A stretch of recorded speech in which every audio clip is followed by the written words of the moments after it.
Ayan, so welcome back no, dito sa DNRica Sports. Well, ang ating pong pag-uusapan ito nga pong bakbakang Barangay Ginebra at TNT katropa no, game 2 na no, re-rest back ang Gin Kings, ayan, at ilang mga pa-shoutout. Okay. So ngayon, ito nga po no, ang kapanapanabik na game 2, okay? Kung saan inaasahan po ang pag-rest back ng Barangay Ginebra, of course, dito sa TNT. Well, pangungunahan ko na po ulit, no, ulitin ko. Bias po ako sa Ginebra, okay? Ginebra fan po ako, kaya lahat na maririnig nyo ay pro Ginebra, okay? Ganun po, kapag Ginebra may laban, wala po ako sa gitna, okay?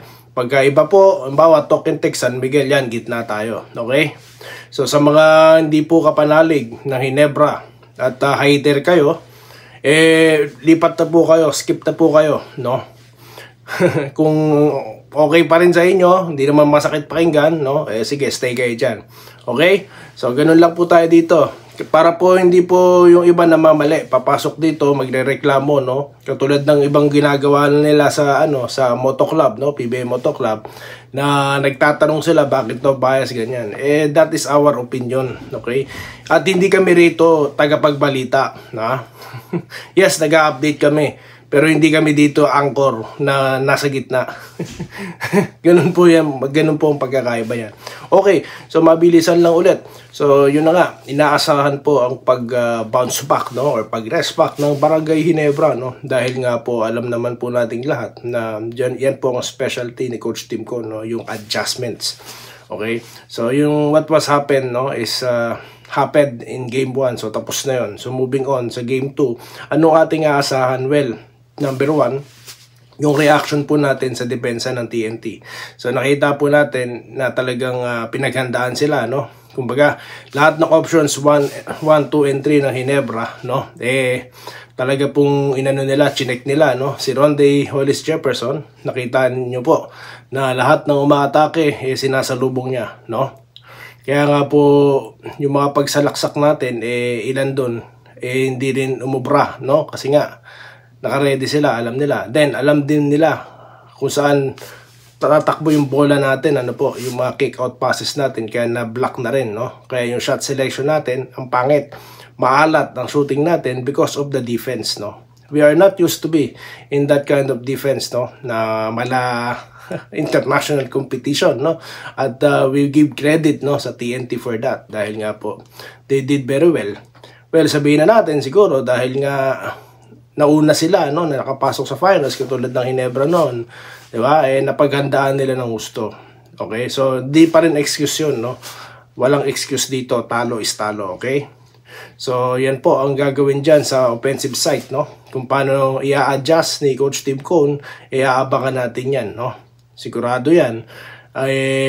Meron siyang ways, no, para i-break yan. Para, although, actually, nagawa naman niya, no, during the game. Yun po yung sinasabi ko ito, sa nakaraang content. Napaka-kalmado po ni Coach Tim Cone, no, habang ina-handle yung game, okay? Hindi siya kalmado in a sense na nagre-reklamo siya, no, sa referees dahil dapat naman talaga, no. Siya, pagdating sa play, no, talaga pong, sabi ko nga sa inyo, switch button. Yun ang nakikita ko nun. Habang all throughout the game, talagang they executing. Yun na nga lang po. Talagang sabihin na natin siguro mga first game pa lang naman ni Holt at ni Abarientos, no.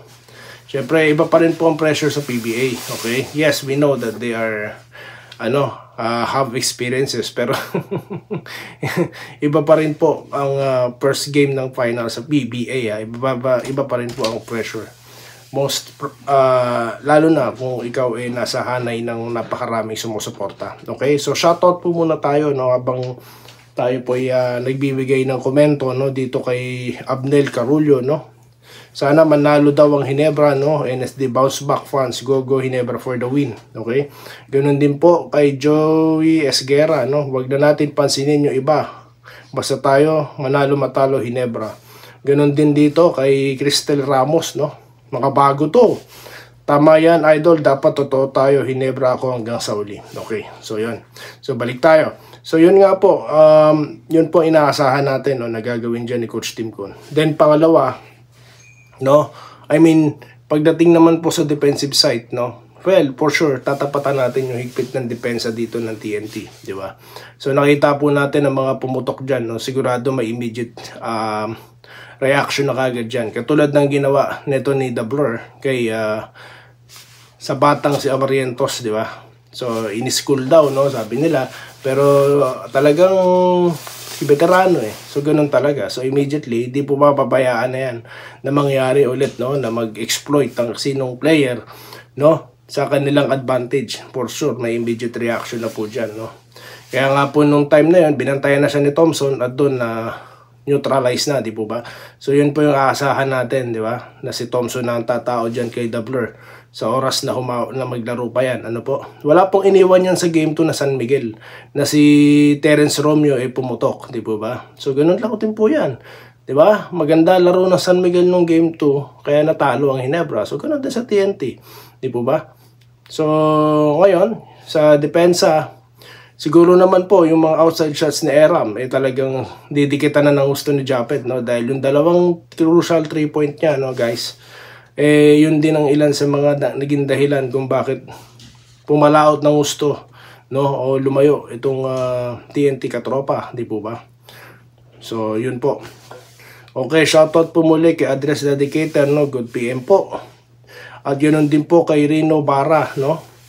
Kung saan gusto ni Troy, wala tayong magagawa kundi pabayaan siya. Tama po kayo dyan. Wilfredo, shoutout po kay Ariel Bello, shoutout din po, no? Maniniwala lang ako pag nakita ko na si Troy. Tama po yan. Kaya nga po kahit sa mga intro natin, sinasabi ko na kagad, no? Para alam nyo na. Okay, Herminia Balingit, no? Pikon lang na may personal tapos pag sinagot naman galit. Ano ba yan? Sports support lang tayo. Yun nga po Ayaw nila ng ganyan. Gusto nila babanat sila, no? Okay lang sa atin yun. Kay Jimmy Sumagi, no? Salamat. Sana manalo Ginebra natin. Sana maglaro si Troy. Maglalaro siya sa Commissioner's Cup, no? Ganoon din po kay Jake Dinario, no? Shoutout po, no? From Bayambang, Pangasinan niya, mga taga Pangasinan, no? Salamat din po, no? Ganoon din po kay Noel Supilanas, no? Solid pa sa Ginebra from Daquila, Malolos, Bulacan. Okay. So yun po. Yan po ilan sa mga adjustment, no, na gagawin ni Coach Tim Cone dyan, no? Sigurado yan. Talagang i-level up yung depensa. Kung paano yung ginagawa sa atin, yun din ang gagawin. Sigurado, nakapagpahinga na sila, nakapag-review ng tapes, no?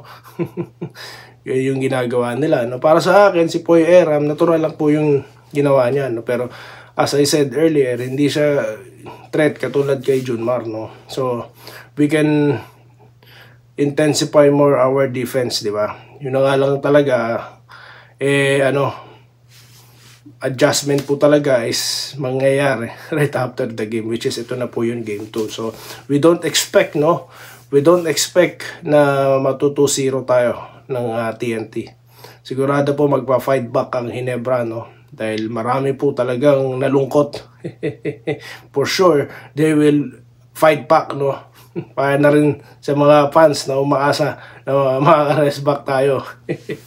You know, Ginebra will not let us down. Okay?